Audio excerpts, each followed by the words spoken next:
All right, guys, here we are with our recap of Lake Okeechobee. We finished 21st just outside the cut. We caught some really big fish. I just wasn't able to develop that into a lot more bites like I should have, or like I should have and really needed to.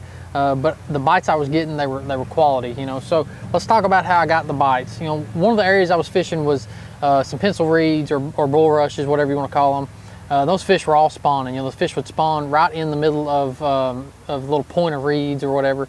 And I was just simply pitching a stick bait. It's a Florida staple, 6-inch version, 3/8 ounce weight on that. And I was throwing this one on 50-pound Seagar Smackdown stealth braid. And I was taking a Sharpie and coloring the braid up. The water was real clean in there, so I was using braid because I was afraid if I hooked a big one in there, those fish would get me around the pencil reeds and maybe break me off with fluorocarbon. So I went with the braid, worked out real good. That was one of my setups. Just fished that area. I would run between two areas. That was my flipping area. Second area I had, which if you guys watched any of the MLF live coverage, you probably got to see me catch a 7-pounder. That was an area that had a big expansive hydrilla flat. There was a lot of boats fishing that. Those fish got really conditioned to seeing baits. Probably would end up hurting us a little bit, but there was obviously some really good fish out there.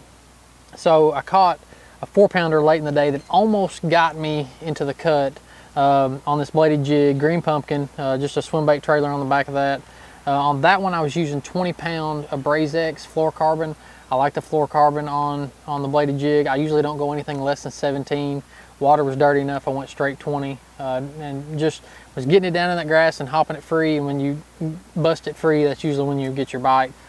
And then how I caught the big one, caught a 7.2, and this is an ultra vibe speed worm, but it's basically a swimming worm.